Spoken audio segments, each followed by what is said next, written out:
So, hello guys. இந்த வீடியோல இன்னைக்கு நம்ம என்ன பார்க்க போறோம் அப்படினா ஒரு PC build பத்தி பார்க்க போறோம்.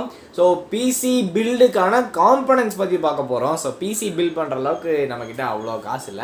இன்னும் கொஞ்ச நாள்ல அதாவது கொஞ்சம் மாசத்துல ஒரு 6 மாசம் 7 மாசத்துல கண்டிப்பா ஒரு PC build பண்ணுவோம். So, அத வந்து நான் உங்களுக்காக காமிக்கிறேன். என்னோட PC build தனி build. So, அதுக்கெல்லாம் வந்து இப்ப காசு சேர்த்து வச்சிட்டே இருக்கேன். அதுக்கு வந்து சீக்கிரமா PC build பண்ணிடலாம். So, இன்னைக்கு 50k குள்ள ஒரு PC build பண்ணனும் அப்படி நினைக்கிறவங்களுக்கு இந்த வீடியோ ரொம்ப யூஸ்ஃபுல்லா இருக்கும். சோ இந்த வீடியோவை ஸ்கிப் பண்ணாம கடைசி வரைக்கும் பாருங்க. வாங்க வீடியோக்குள்ள போலாம்.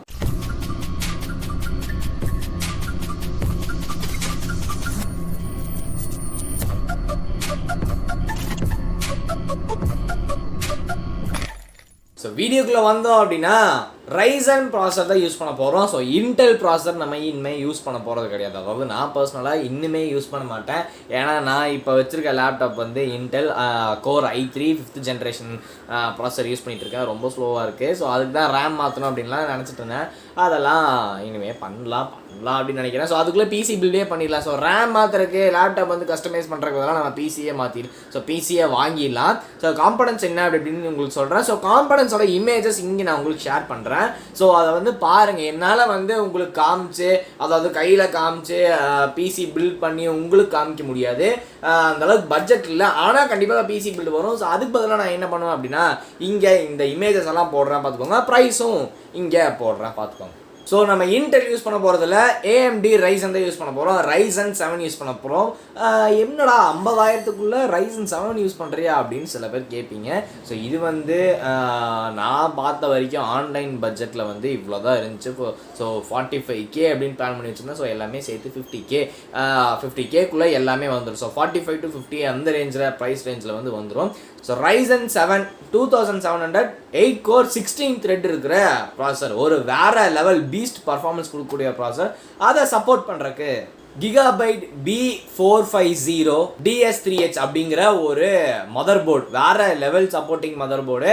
ஸோ நல்லா இருக்கும். இதோட காம்பினேஷன் தான் வந்து வேற லெவலு. ஸோ இதோட ப்ரைஸ் பட்ஜெட் எல்லாமே நான் இப்போவும் போடுறேன். கடைசியில் உங்களுக்கு ஒரு லிஸ்ட்டே வந்து உங்களுக்கு கொடுக்குறேன். என்னென்ன அப்படின்னு சொல்லி லிஸ்ட் கொடுக்குறேன் பார்த்துக்கோங்க. ஸோ உங்களுக்கு கிராஃபிக்ஸ் போடணும் அப்படின்னா MSIயில் 1050 அதாவது 1050 Ti 4GB கிராஃபிக்ஸ் உங்களுக்கு வந்து நான் வந்து சொல்லுவேன். ஏன்னா அந்த கிராஃபிக்ஸ் இந்த பட்ஜெட்டுக்குள்ளே வந்து செட்டப் ஆகணும். இது ஒரு நல்ல கிராஃபிக்ஸ், நல்ல சப்போர்ட் பண்ணுற கிராஃபிக்ஸ் தான். GTFI எடிட்டிங் எல்லாம் அசால்ட்டாக தூக்கி சாப்பிட்டு போயிடும். ஸோ அதை வந்து நான் உங்களுக்கு சஜஸ்ட் பண்ணுறேன். ஸோ ரேம் அப்படிங்கிற இடத்துல பார்த்தீங்கன்னா 8GB ரேம், அதாவது கார்சையர் அப்படிங்கிற ஒரு கம்பெனி இருக்குது. ஸோ அதில் வந்து ரேமுக்கு போயிட்டீங்கன்னா அதாவது 4 வாங்கிக்கோங்க.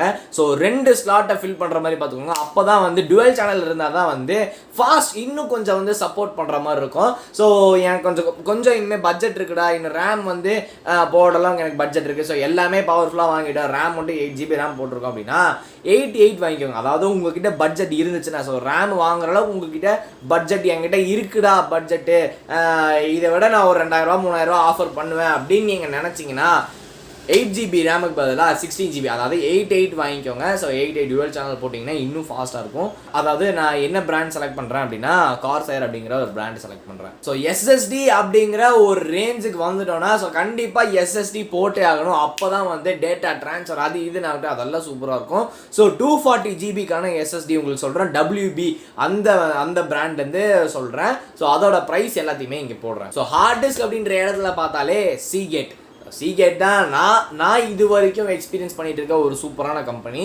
So 2TB hard disk Seagate போட்டுக்கோங்க. கேபினெட்னு பார்த்துட்டோன்னா கேபினெட் RGB கேபினெட் வாங்கிக்கோங்க. அதாவது நான் ஃபேன்லாம் நிறைய ஃபிக்ஸ் பண்ண வேண்டாம். RGB ஃபேனு லைட்டிங்லாம் எனக்கு ரொம்ப பிடிக்கும்டா, நான் ஒரு கேமர்ரா அப்படின்னு நினச்சிங்கன்னா ஒரு 2500 ஒரு 3500 வரைக்கும் போனீங்கன்னா ஒரு நல்ல ஒரு RGB லைட்டிங் இருக்கிற ஒரு சூப்பரான கேபினெட் வாங்கிக்கலாம். அது உங்களுக்கு இஷ்டமான கேபினெட் தான். ஸோ அது உங்களுக்கு பிடிச்சிருக்கு பிடிக்கல அப்படின்றத தவிர ஒரு நல்ல கேபினெட்டாக வாங்கி போடணும் அப்படின்னா 2700 நம்ம கூலர் மாஸ்டர்லேருந்து ஒரு கேபினெட் இருக்குது. ஸோ லிங்க்கெல்லாம் கீழே டிஸ்கிரிப்ஷனில் போடுறேன் பார்த்துக்கோங்க. ஸோ AMD RYZEN 7க்கான PC பில் காம்பனன்ட்ஸை இன்னைக்கு உங்களுக்கு நான் சொல்லிட்டேன்.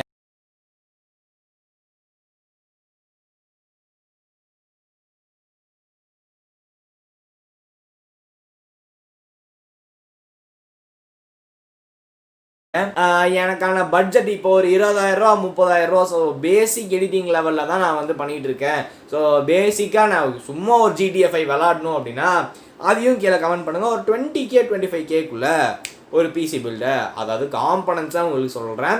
ஸோ இந்த வீடியோவில் தான். இந்த வீடியோ பிடிச்சினா லைக் பண்ணுங்கள், ஷேர் பண்ணுங்கள், அண்ட் மறக்காமல் சப்ஸ்கிரைப் பண்ணுங்கள். சப்ஸ்கிரைப் பண்ணிங்கன்னா பெல் ஐக்கான் கிளிக் பண்ணுங்கள். அப்போ தான் நான் போடுற வீடியோஸ் எல்லாம் உங்களுக்கு நோட்டிஃபிகேஷன் வரும்.